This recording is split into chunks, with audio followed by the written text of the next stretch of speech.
Baik, selanjutnya kita akan belajar tentang jurnal penghitungan biaya pesanannya. Yang pertama, biaya bahan bakunya, tenaga kerja langsung, BOP, dan produk selesai dan dijualnya. Nah, kemudian kita langsung ke contohnya aja ya. Pada tanggal 2 Juli 2017, Ali Makmur mendapatkan 2 pesanan buku dari 2 pelanggan. Nah, yang pertama, pelanggan pertama dia ditulis di dalam kartu biaya pesanannya 707, kemudian yang kedua 708. Nah, transaksinya adalah sebagai berikut. Yang pertama, untuk memenuhi pesanan tanggal 5 Juli, Ali Makmur membeli bahan baku sebesar 1 juta dan bahan penolongnya adalah 400.000 secara kredit. Baik, kita jurnal langsung karena membeli itu akan menjadi persediaan, maka kita jurnal persediaan bahan baku, persediaan penolong pada utang dagang karena dia membeli secara kredit ya, dengan nominal masing-masing 1 juta 400 dan 1 juta 400 utang dagangnya. Yang kedua, penggunaan bahan baku dan bahan penolongnya. Tanggal 12 Juli dikeluarkan bahan baku 300.000 dan bahan penolongnya 150.000 untuk pesanan yang pertama 707. Dan untuk pesanan 708 dikeluarkan bahan baku sebesar 600.000 dan bahan penolongnya adalah 200.000. Nah, kalau seperti ini kita harus bagi menjadi dua. Yang pertama kita jurnal persediaan bahan bakunya, yang kedua kita jurnal persediaan bahan penolongnya.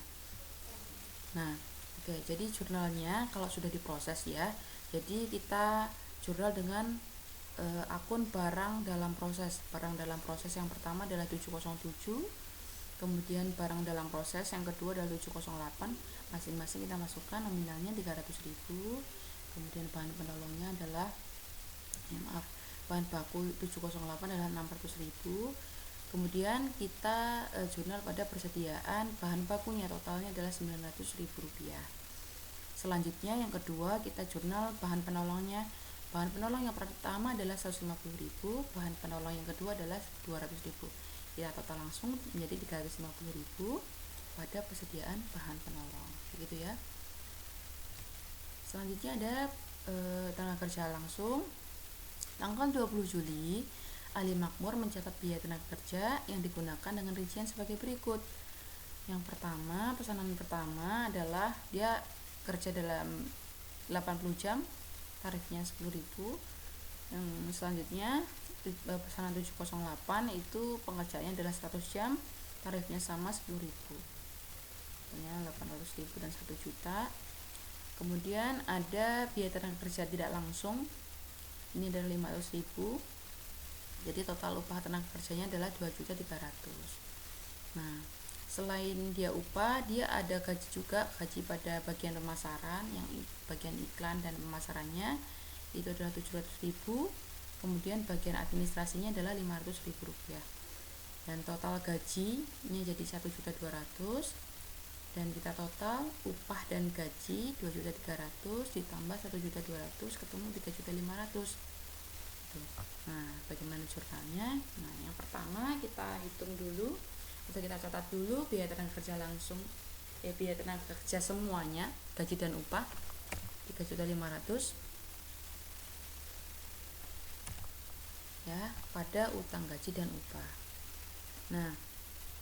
Nah, ini kalau pencatatan biaya tenaga kerja itu dibagi menjadi dua. Jadi yang pertama, biaya tenaga kerja langsung ini dibebankan kepada pesanan yang bersangkutan dengan mendebit akun barang dalam proses. Tapi kalau tenaga kerja langsung dicatat sebagai unsur BOP atau biaya overhead pabrik sebagai berikut ya. Jadi PTKL ini tenaga kerja langsungnya 800.000. Ini pesanan yang kedua 1 juta, BOP-nya adalah 500.000, biaya pemasaran 700.000, biaya administrasi dan umum 500.000, pada gaji dan upah 3.500.000. Kemudian pencatatan pembayaran biaya tenaga kerja karena sudah dibayar ya, jadi utang gaji dan upah pada gas. Jadi pencatatannya yang ada 3. Yang pertama pencatatan saat belum dibayar gajinya.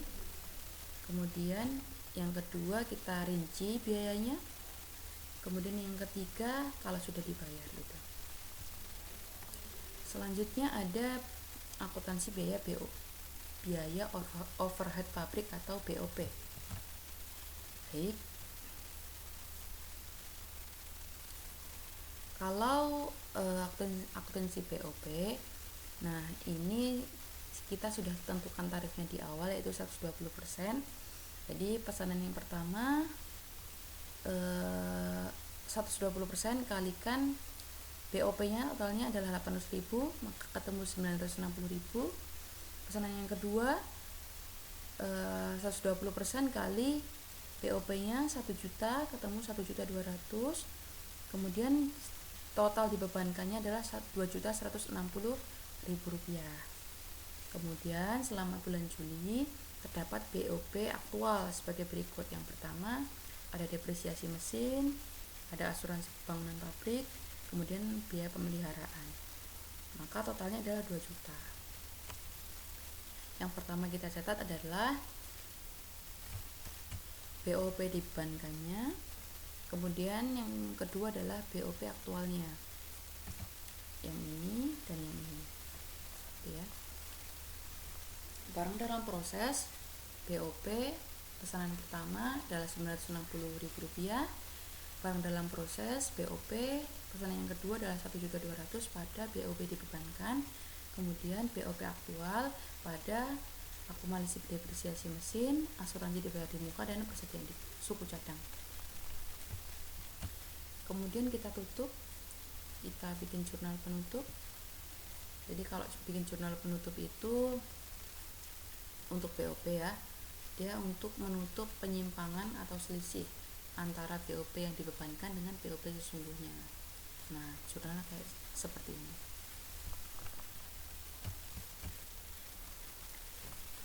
Setelah itu kita belajar tentang akuntansi produk selesai dan dijual. Nah, yang pertama ada produk selesai. Nah, kalau produk selesai ini kita rinci masing-masing pesanan. Jadi kita pisah ya, pesanan 1 dan pesanan kedua. Nah, jurnalnya adalah persediaan barang jadi pada barang dalam proses, biaya bahan bakunya adalah 300.000 yang pertama ya, untuk pesanan pertama. Biaya tenaga kerja langsungnya adalah 800.000, BOP-nya pesanan 1 960.000. Jadi totalnya adalah 2.060.000 rupiah. Kemudian pesanan yang kedua persediaan barang jadi 2.800.000 pada masing-masingnya. Biaya bahan bakunya adalah 600.000, biaya tenaga kerja langsungnya adalah 1 juta, dan BOP-nya adalah 1.200.000. Selanjutnya setelah kita selesai untuk mencatat produk yang kita simpan di gudang untuk dijual ke pelanggannya, maka jurnal terakhir adalah saat kita serahkan produk selesai itu ke pelanggannya.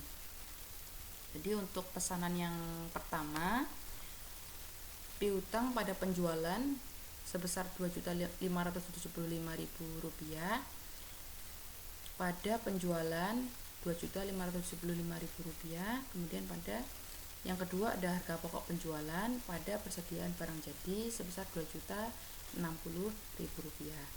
Kalau pesanan yang kedua, piutang pada penjualan sebesar 3.500.000, dan yang kedua HPP harga pokok penjualan pada persediaan barang jadi sebesar 2.800.000. Ingat, yang kita jurnal pertama ini, baik pesanan 1 maupun pesanan 2 ini, kita masukkan